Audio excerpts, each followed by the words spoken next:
നമസ്കാരം. അമേരിക്കയിലെ പ്രസിഡന്റ് തെരഞ്ഞെടുപ്പിൽ നിന്നും ജോ ബൈഡൻ പിന്മാറി കമലാ ഹാരിസിന് പിന്തുണ പ്രഖ്യാപിച്ചതോടെ ഡൊണാൾഡ് ട്രംപും കമലാ ഹാരിസും തമ്മിലാണ് പോരാട്ടമെന്ന് എല്ലാവർക്കും മനസ്സിലായി. നാളിതുവരെ ഒരു വനിതാ പ്രസിഡന്റിനെ പരിഗണിച്ചിട്ടില്ലാത്ത അമേരിക്കൻ ജനത ഇക്കുറി കമലാ ഹാരിസിനെ പരിഗണിക്കുമോ എന്നതിന് പ്രസക്തി ഏറെയാണ്. 2016 ഹിലരി ക്ലിന്റണിന് സംഭവിച്ചത് ആരും മറന്നിട്ടില്ല. അതാണ് ഏറ്റവും പ്രധാനപ്പെട്ട കാരണം.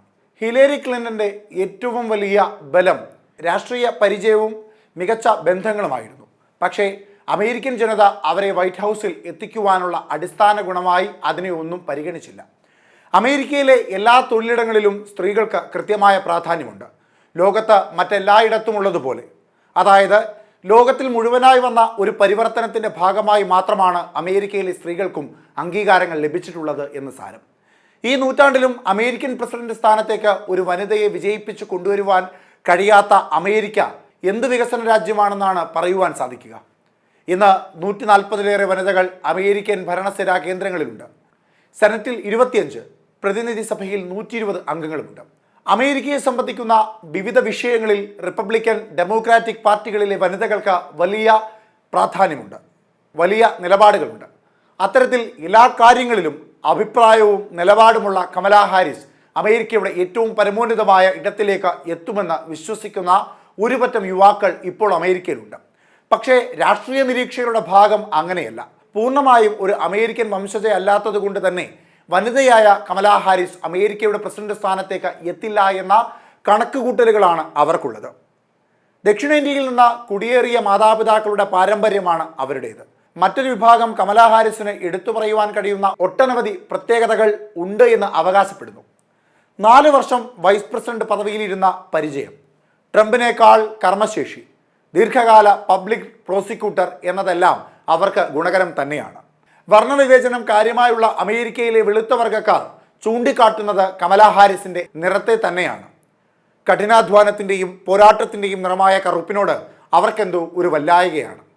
ലോകത്തെ എല്ലാ രാജ്യങ്ങളിലും നടക്കുന്ന യുദ്ധത്തിൽ അമേരിക്കയുടെ തീരുമാനങ്ങൾക്ക് വലിയ പ്രാധാന്യമുണ്ട്. അമേരിക്ക ലോകം കണ്ട ഏറ്റവും വലിയ ശക്തിയാണ്. അത്ര വലിയ ശക്തി കേന്ദ്രത്തെ നയിക്കുവാനുള്ള ശേഷി കമലയ്ക്കുണ്ടോ എന്ന ചോദ്യമാണ് അവരുടെ ഇടയിൽ നിന്ന് ഉയർന്നു വരുന്നത്. ജീവിതത്തിനും മരണത്തിനും ഇടയിൽ നിന്ന് തലനാരിഴയ്ക്ക് രക്ഷപ്പെട്ട ഡൊണാൾഡ് ട്രംപ് വെടിയുണ്ട ചീറിപ്പാഞ്ഞു പോയ ചെവിയിലെ ദ്വാരം വോട്ടാക്കി മാറ്റുവാനുള്ള എല്ലാ തന്ത്രപരമായ നീക്കവും നടത്തുന്നുണ്ട്. അമേരിക്ക എന്ന രാജ്യത്തെ രക്ഷപ്പെടുത്തുവാൻ ദൈവം കരുതിക്കൂട്ടി മിച്ചം വെച്ച് പോയതാണ് ഇദ്ദേഹത്തിൻ്റെ ജീവൻ എന്ന് പറയുന്നവരുമുണ്ട് അമേരിക്കയിൽ. ശത്രുരാജ്യങ്ങളിൽ നിന്ന് അമേരിക്കയെ രക്ഷിക്കുവാനുള്ള എന്തോ ഒരു കരുത്ത് ട്രംപിനുണ്ട് എന്ന് പറഞ്ഞു വരുത്തുകയും ചെയ്യുന്നു അവർ. ട്രംപ് റിയൽ എസ്റ്റേറ്റ് രംഗത്ത് വമ്പൻ മുതലാളിയാണ്. ഡെമോക്രാറ്റിക് സ്ഥാനാർത്ഥിയായ കമലാ ഹാരിസ് നീതിന്യായ വകുപ്പിലൂടെ ഭരണത്തിലേറിയ വ്യക്തിയാണ്. അമേരിക്കയുടെ ചരിത്രത്തിൽ കഴിഞ്ഞ 46 പ്രസിഡന്റുമാരിൽ 26 പേരും നീതിന്യായ വകുപ്പിൽ നിന്ന് തന്നെയാണ്.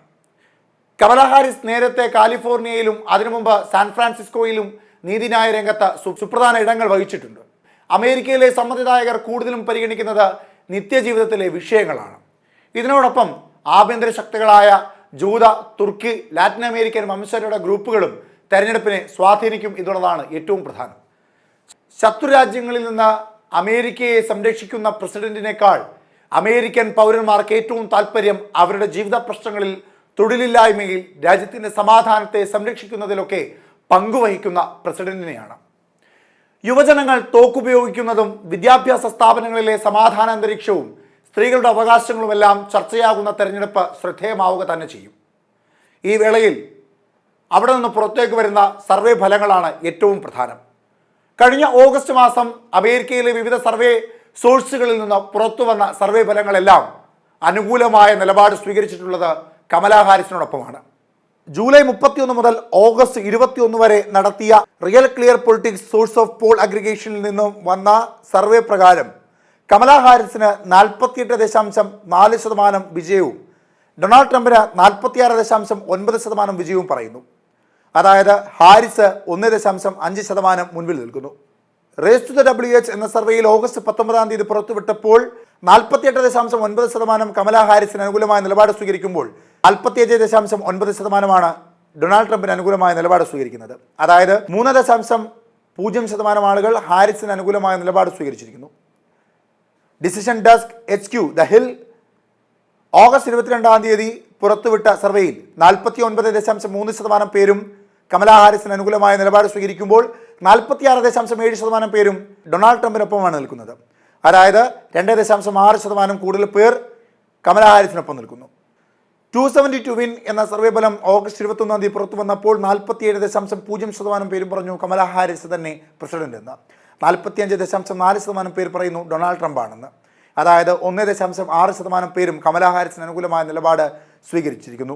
സർവേ ഫലങ്ങളുടെ മൊത്ത കണക്കെടുക്കുമ്പോൾ 2.17% ആളുകളും പറയുന്നു ഇന്ത്യയുടെ ആദ്യ വനിതാ പ്രസിഡന്റായി കമലാ ഹാരിസ് എത്തുവാൻ പോകുന്നു എന്ന്.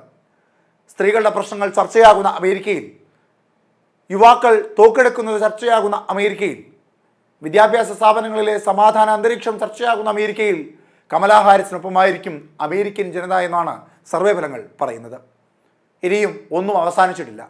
വിജയപരാജയത്തിൻ്റെ കണക്കുകൂട്ടലുകൾക്ക് ഇനിയും ദിവസങ്ങൾ ഉണ്ട്. ഏറ്റവും ഒടുവിൽ ആര് വിജയിക്കും എന്ന് കണ്ടറിയേണ്ടതായുമുണ്ട്.